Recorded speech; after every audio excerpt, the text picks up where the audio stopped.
یہ کہا جا رہا ہے، یہ خبریں ہیں کہ پاکستان نے اگر اپنے معاشی حالات پہ قابو نہ پایا تو پاکستان سری لنکا 2 جو ہے وہ بن جائے گا، خدا نخواستہ۔ آپ یہ فرمائیے کہ اگر پاکستان کے معاشیات کو کنٹرول کرنا ہے تو اس کے حل کے لیے کچھ شارٹ ٹرم اور لانگ ٹرم کیا اقدامات ہمیں لینے پڑیں گے؟ میں آپ کی بھی رائے جاننا چاہوں گا اس حوالے سے، اور ایوب بیگ صاحب سے بھی تبصرہ لوں گا آخر میں۔ وسیم صاحب دیکھیے، جہاں تک آئی ایم ایف کا تعلق ہے نا، اور سری لنکا جیسے حالات بننے، کیونکہ ہم کہتے ہیں جب پاکستان کی اکنامک سچویشن بد سے بدتر ہوتی جا رہی ہے تو اس پہ بہت بڑی وجہ آئی ایم ایف کی ہے۔ صرف آئی ایم ایف اور ڈالر ریٹس کو اگر کمپیئر کریں نا آپ، تو ہم اگر زیادہ پرانی بات نہ کریں، 1980s کے سٹارٹ میں پاکستان نے ایک اسٹینڈرڈ فنڈ فیسلٹی شروع کی تھی، اس وقت تقریباً 11 ارب ڈالر کا ہمارے اوپر قرضہ تھا۔ 1989 میں جیسا ایوب بیگ صاحب نے فرمایا 18 ارب تک پہنچ گیا، پھر وہ 2005 میں دیکھے تو 34 ارب تک چلا گیا، 2014 میں 64 ارب تک چلا گیا، 2017 میں 91 ارب ڈالر تک گیا، 2020 میں 116، اور ابھی جو کچھ حالیہ فگرز آ رہی ہیں آلدو کنفرم فگرز نہیں ہوتی ہیں، 134 ارب تک ہے۔ اسی دوران اگر ڈالر کی ریٹ کی دیکھیں، پاکستانی روپی ٹو ڈالر ایکسچینج ریٹ کو اگر یہ آپ بھی اسی دیکھیں، طرح بڑھتا جا رہا ہے۔ یہ وسیم صاحب ڈالر کو اگر ہم دیکھیں تو 1947 سے 1970 تک تو 3.5 سے 4.5 کے درمیان فکس رہا۔ 1971 میں جب مسئلہ ایک آیا پاکستان کو اور پاکستان 2 لخت ہوا، یعنی کہ جو 1971 کی وار تھی، پاکستان ہار گیا، اس وقت یہ 1972 میں پہلی دفعہ جمپ کی ڈالر اور 11 تک پہنچ گیا۔ اس کے بعد 89 میں ہم نے دیکھا، جب ہم یہ ایکسٹینڈڈ فنڈ فیسلٹی والے آئی ایم ایف کے پروگرام میں داخل ہو گئے، ایک مرتبہ یہ انہوں نے جکڑ لیا ہمیں، تو یہ اس وقت تقریباً 20 روپے تک کا بن گیا ڈالر۔ آگے چلتے ہیں، 95 میں یہ 31 روپے، سن 2000 میں تقریباً 51 روپے، 2008 میں یہ 81 روپے کا ایک ڈالر ملتا تھا، 2014 میں 103 روپے کا، 2020 میں 163 کا، اور 2022 میں ابھی کچھ عرصہ پہلے 256 تک جا کے پھر واپس آیا ہے 224 پہ۔ اب کہنے کا مطلب یہ ہے، اس حوالے سے بھی تو سوچنا چاہیے نا کسی نہ کسی سٹیج پہ آ کے کہ ایک عرصے سے ہم یہ آئی ایم ایف کے لون سے کی فیسلٹی جو ہے وہ لیتے جا رہے ہیں، اور جیسا عرض کیا کہ 23واں یا 24واں پروگرام ہے آئی ایم ایف کا جو ہم لینے جا رہے ہیں، تو آج تک ہم نے اس لون سے کیا کھویا اور کیا پایا؟ کبھی یہ بھی تو ہمیں قومی لیول پہ ایک تجزیہ کرنے کی ضرورت نہیں ہے؟ وسیم صاحب، مسئلہ یہ ہے کہ پاکستان میں جو سوچنے سمجھنے والے لوگ ہیں وہ اس بات کو جانتے ہیں کہ آئی ایم ایف سے لون لینے میں کچھ نہیں پایا جاتا، سب کچھ کھویا ہی جاتا ہے۔ اب دیکھیں، یہ جو ایک بڑی فیمس کتاب ہے، ایک آئی ایم ایف کا ڈائریکٹر لیول کا شخص جان پرکنز، اس نے کتاب لکھی کنفیشنز آف این اکنامک ہٹ مین۔ ہٹ مین کہتے ہیں جو اسیسینیٹ کرتا ہے لوگوں کو، جو لوگوں کو مارتا ہے۔ اکنامک ہٹ مین کا مطلب یہ ہے کہ اکانومی کے ذریعے تباہ کرنا، اکانومی کے ذریعے ٹارگٹ کرنا ممالک اور تباہ کرنا۔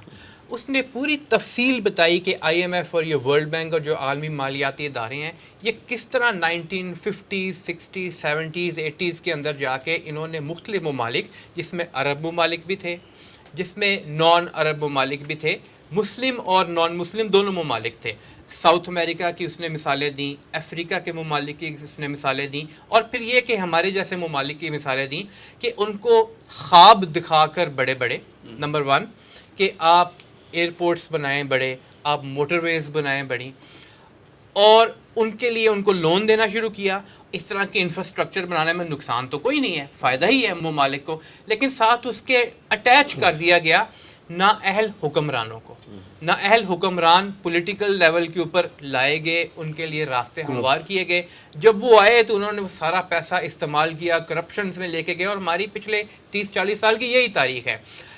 ہم اس وقت کسی ایک حکمران یا دوسرے کی بات نہیں کر رہے، تمام حکمرانوں نے جتنے بھی تھے، جیسا کہ ہم نے ابھی ذکر کیا تھا پہلے کہ یہ 2021 میں جب یہ پچھلی حکومت کی بات ہے، انہوں نے بھی گروی رکھوائے ہمارے جو ایسٹس ہیں، تو تمام نے پاکستان کے جو آپ یوں کہہ لیں کہ اکنامک انٹرسٹ ہے ان کے خلاف کام کیا، اور لون اور آپ کے اوپر جو قرضہ چڑھتا گیا واپس آپ نے کیا نہیں، تو پھر اس کا نتیجہ کسی بھی حکومت نے پاکستان کی اکانومی کو اپنے قدموں پہ کھڑا ہونے کے لیے کوشش ہی نہیں کی۔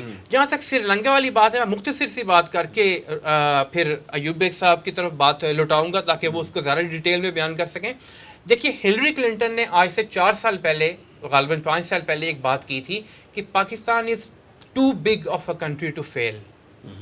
اب اس کی ریزن کیا تھی بات کرنے کی؟ پاکستان کو اگر کوئی نقصان پہنچتا ہے خدا نخواستہ، یعنی کہ ایسا نقصان پہنچتا ہے جس سے پاکستان میں افراتفری بڑے پیمانے پہ پھیل جاتی ہے، تو وہ افراتفری، اس کا نقصان صرف پاکستان کو ہی نہیں، پاکستان کے اس ہمسائے انڈیا کو بھی، پرلی طرف افغانستان کو بھی، اور دیگر ممالک کو اور پورے خطے کو، اور اس کی وجہ سے پوری دنیا کو بھی ہو سکتا ہے. لہٰذا امریکہ has to be very careful, it is very careful about that, جہاں تک ایک تجزیے کی بات ہے. ٹھیک ہے. ایوب بیگ صاحب، جیسے ہم معاشی مسائل کے حل کی بات کر رہے ہیں، تو اس کے لیے آپ کیا شارٹ ٹرم اور لانگ ٹرم اقدامات کیا تجویز کریں؟ دیکھیے، جہاں تک بات ہے سری لنکا بن جانے کی، تو میں مطلب یقین سے تو نہیں کہا جا سکتا کہ پاکستان سری لنکا بنے گا، اور نہ یہ ہے کہ یقیناً ہم نہیں بنیں گے. ظاہری طور پہ تو یہ لگتا ہے نا کہ نہ تو وہاں پاکستان میں خدا نخواستہ اس طرح کے اکنامک کرائسس ہے جیسے سری لنکا میں تھا، اور نہ ہی سیاسی کرائسس اس لیول کا ہے. آپ یہ کہہ سکتے ہیں نا کہ ہم میلٹنگ پوائنٹ میں ہیں. جی بالکل، میلٹنگ پوائنٹ میں محتاط تو رہنا چاہیے. اس میں فرق ہے نا. پاکستان کی جو اسٹریٹجیکل جو پوزیشن ہے وہ سری لنکا کی تو نہیں ہے. پھر یہ کہ پاکستان ایٹمی قوت ہے. میں بڑی عوامی سی مثال دے دوں، کسی ایسے بندے کو نکرے لگا دینا جس کے ہاتھ میں بھرا ہوا پستول ہو. لہذا پاکستان کی یہ صاحب یہ جو نکرے لگانے والی وہ ہے، اس میں اپنا بھی تو رول ہے نا. سری لنکا کا اپنا رول بھی ہے، ہمارا بھی اپنا رول ہے. ابھی ناکامیوں کی ساری داستان سن رہے ہیں ہم. اصلاً تو اپنا ہی ہے جی. جب اپنا رول ہوتا ہے، جب آدمی خود کمزور ہوتا ہے تو دوسرے اور کمزور کرتے ہیں. دوسرے کبھی آغاز میں کمزور نہیں کرتے، آغاز میں آپ خود کمزور ہوتے ہیں، دوسرے آپ کی کمزوری کا فائدہ اٹھاتے ہیں. اور آپ نے دیکھا کہ واقعتاً میں مثال دے چکا ہوں کہ پاکستان ایک بڑا ملک ہے، 22 کروڑ کی آبادی، لیکن یہ بھی بات یاد رکھیے کہ سوویت یونین اس سے بھی بڑا ملک تھا. یہ بھی یاد رکھیے کہ سوویت یونین ہم سے بھی بڑی ایٹمی قوت تھی، لیکن اس کے باوجود وہ پاش ہو گیا. لہٰذا حکومتوں کے حوالے سے بھی، حکمرانوں کو بھی، اور پاکستانی عوام کو بھی اب الرٹ ہو جانا چاہیے. روز مواقع نہیں ملتے، روز قدرت معاف نہیں کرتی. اب ہمیں دو چیزیں ہمیں ختم کرنی پڑیں گی ہر صورت میں. ایک قرضے سے بچنا، دوسرا کرپشن سے بچنا. کرپشن نے ہمارا، جسے صحیح معنوں میں کہتے ہیں نا، بیڑا غرق کیا ہے کرپشن نے. اور میں ایک بات اور بتا دوں، یہ میری ذاتی رائے ہے، کس حد تک ٹھیک ہے، کہ آئی ایم ایف جہاں جہاں پیسے دیتا ہے نا، وہاں لوگوں کو کرپٹ بھی کرتا ہے.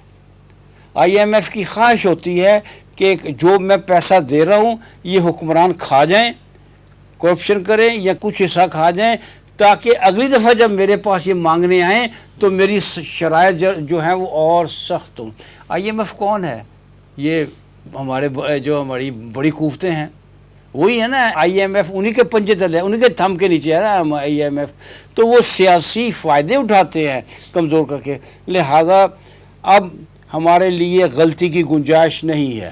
اب بھی کرپشن سے نہ بچے، اور اب بھی اگر ہم نے اپنے چادر دے کر پاؤں نہ پھیلائے تو اس دفعہ یہ چانس ہے کہ وہ سری لنکا بن جانا کوئی ناممکن بھی نہیں ہے. یعنی قرض اور کرپشن سے ہمیں بچنا ہوگا. جی.